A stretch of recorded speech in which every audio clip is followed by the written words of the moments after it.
Chananan, chananan. Is SportsCenter.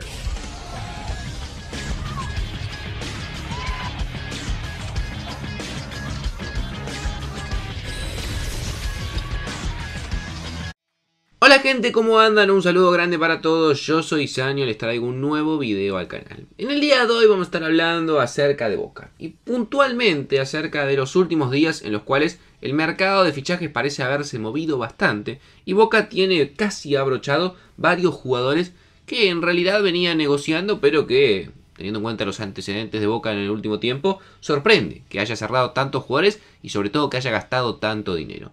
Así que vamos a estar analizando un poco los futbolistas que han llegado, los que todavía pueden llegar y los puestos que para mí igualmente Boca debería reforzar. Sin dar muchas vueltas, suscríbanse al canal, dejen su opinión, síganme en las redes sociales y arrancamos con el video.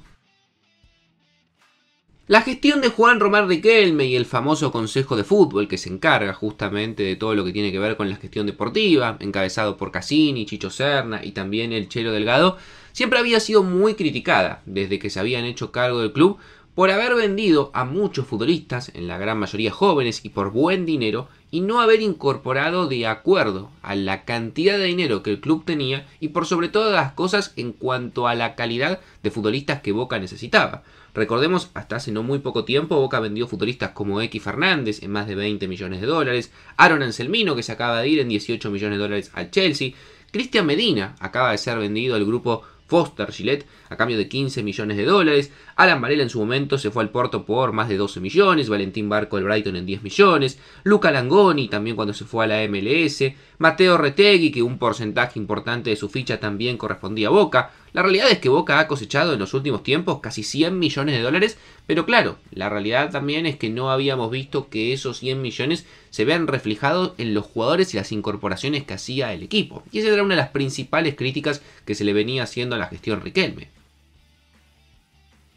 En contraparte a todo lo que vendió Boca, también incorporó, pero claro, la gran mayoría de los refuerzos que incorporó el club con la gestión Riquelme no han estado a la altura. Salvo casos muy puntuales como el de Zenón o Merentiel que salieron bien, después la mayoría de los futbolistas que ha incorporado Boca fueron malos refuerzos. Y sobre todo lo que se critica es que eran malos refuerzos desde el vamos, es decir, eran jugadores que la mayoría de los hinchas creíamos no deberían haber llegado a Boca y mucho menos pagarse lo que se terminó pagando por esos jugadores.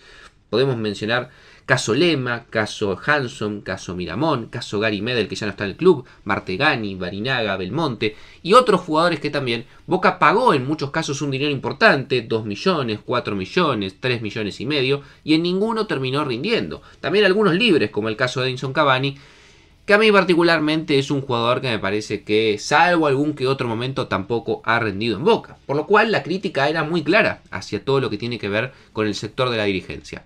Venden todos los jóvenes, venden bien, porque la verdad es que Boca ha sumado mucho dinero y salvo alguna venta puntual, en general ha vendido por muy buenos valores, pero después no invierten esa plata en el equipo y cuando la invierten mal, porque van a buscar jugadores que no tienen evidentemente las condiciones para jugar en Boca y encima los terminan sobrepagando. Entonces en ese sentido el hincha en general estaba bastante cansado y parecía que este mercado de pase podía llegar a ser una bisagra. Si Boca no apuntaba bien a dónde ir a buscar, no ponía el dinero donde lo tenía que poner, yo creo que en Boca iban a empezar a replantearse muchas cosas respecto a esta dirigencia. Sin embargo, Román, que siempre se lo ha tratado de medio amarrete, de no querer gastar la plata, de solamente traer jugadores libres y pagarle el contrato, jugadores casi jubilados, como muchos que hemos visto y he mencionado antes, parece que en este mercado de pases entendió que ya no se puede seguir por la misma línea, que Boca en los últimos años no ha sido exitoso deportivamente, que apenas ha logrado arañar, clasificar a la fase previa de Copa Libertadores y que el año anterior ni siquiera clasificó, que ya no es como antes que al menos se conformaba con ganar títulos a nivel local, hoy en día ni siquiera eso, y que Boca necesita una lavada de cara. Que se vayan jugadores que hace mucho tiempo que están y que evidentemente ya no rinden en el club, pero por sobre todas las cosas Boca necesita que se traigan refuerzos de jerarquía, jóvenes y también jugadores experimentados, pero que se ponga el dinero que justamente Boca ha logrado cosechar de todas las ventas de sus juveniles para armar un plantel competitivo de cara al próximo año. La verdad es que el mercado había comenzado bastante lento y empezaba a generar muchas inquietudes. Solo se había confirmado rápidamente la llegada de Carlos Palacios, el chileno que ya había estado muy cerca del mercado de pases anterior. Se lo compraron a Colo-Colo, no fue barato, casi 5 millones de dólares, más puntualmente 4.800.000, por un futbolista de selección chilena, un jugador joven todavía, pero que igualmente todos sabemos que no es lo mismo rendir en Chile que después venir a jugar a Boca. Entonces, casi 5 millones por un jugador así. Y además teniendo en cuenta que creo que Boca no sé si es el puesto donde más necesitaba reforzarse. Pasaban los días, para colmo, y creo que esto también es una cuestión que terminó generando mucha inquietud en el hincha, fue que River no paraba de incorporar, desde la llegada de Martínez Cuarta, que pagaron casi 8 millones de dólares, la casi confirmada llegada de Montiel, posteriormente hasta le robó un jugador que Boca tenía muy cerca de fichar, como Juliano Galopo, la llegada de Matías Rojas, que se decía que el propio técnico de Boca lo había pedido y nunca lo llamaron. Y River no paraba de gastar dinero, no paraba de sumar jugadores y Boca seguía simplemente con Carlos Palacios.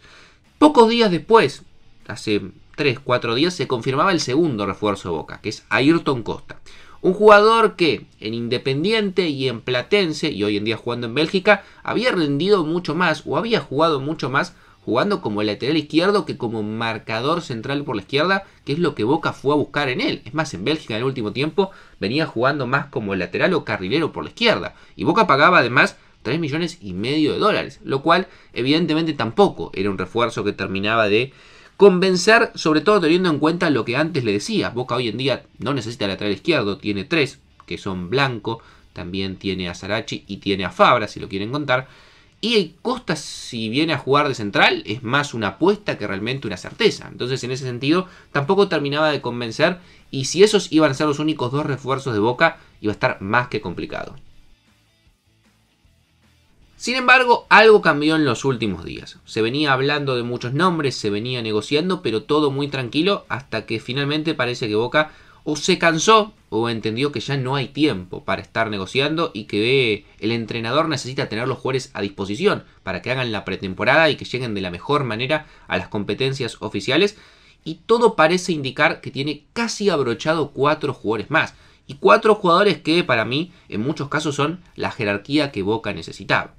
Uno de los nombres, o el primero en confirmarse, fue el de Alan Velasco, que vuelvo a decir, todo está muy cerca de cerrarse, al menos al momento de hacer el video, pero la gran mayoría de los periodistas que siguen el mundo Boca y que siguen el mercado de fichajes dicen que los 4 nombres están prácticamente abrochados. En Velasco se negoció mucho, que 8 millones, que 11, que un 90%, que un 85%. Finalmente parece que todo se cerró en una cifra cercana a los 10 millones de dólares por el 85 o el 90% del pase del ex jugador de Independiente. Particularmente me parece un buen jugador, sí. Me parece también que es mucho el dinero que gasta Boca. Yo no hubiese gastado 10 millones de dólares en Alan Velasco. Y creo que también en el esquema de Gago, yo particularmente a Velasco cuando lo veía en Independiente, lo veía un jugador mucho más para jugar por adentro, casi como una segunda punta, que como un extremo, que creo que es como lo piensa Gago. Veremos cómo se adapta el jugador, que también tuvo una lesión importante, pero me parece mucho dinero por un jugador que, vuelvo a decir, no creo que Boca necesite, pero también voy a ser honesto, me parece un jugador que da un salto de calidad, porque me parece un muy buen futbolista. Después se terminó casi de confirmar también un bombazo en el sentido de lo llamativo que es, no me parece un bombazo futbolístico a mí, al menos, que es la llegada de Ander Herrera. Y lo pongo en contexto. A ver, el Ander Herrera hace 5 o 6 años en Manchester United, en Paris Saint-Germain, me parecía un jugadorazo. Este Ander Herrera, que en el Bilbao en los últimos 2-3 años no ha llegado a jugar 3 partidos consecutivos, que es más un suplente que muchas veces ni siquiera tiene minutos, que ya tiene 35 años. Boca va a pagar 2 millones de euros, si no me equivoco, por su ficha.